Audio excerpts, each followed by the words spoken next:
Je voulais simplement prendre un morceau de glace dans un vieux réfrigérateur, mais je suis tombé sur un mammouth miniature bien vivant. J'ai aussitôt pris une loupe.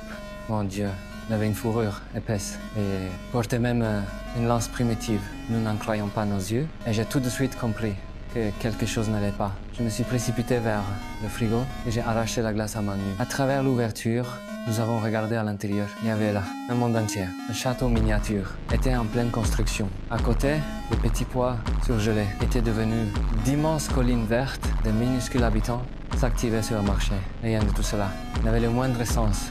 J'ai enterré le mammouth dans un pot de fleurs. Quand nous sommes revenus au frigo, l'air glaciaire avait disparu.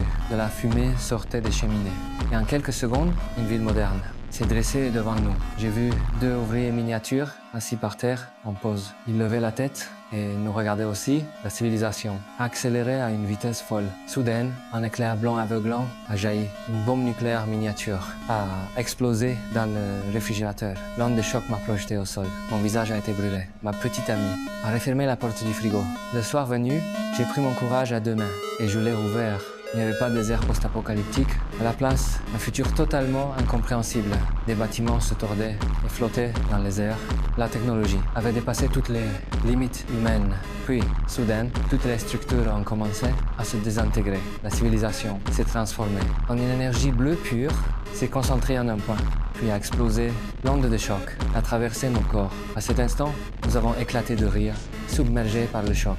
Dans le frigo, il ne restait plus que le vide. La civilisation avait transcendé. J'ai débranché le réfrigérateur, pensant que tout était terminé. Le lendemain matin, ma petite amie a voulu nettoyer le frigo. Elle a ouvert la porte et je suis resté figé.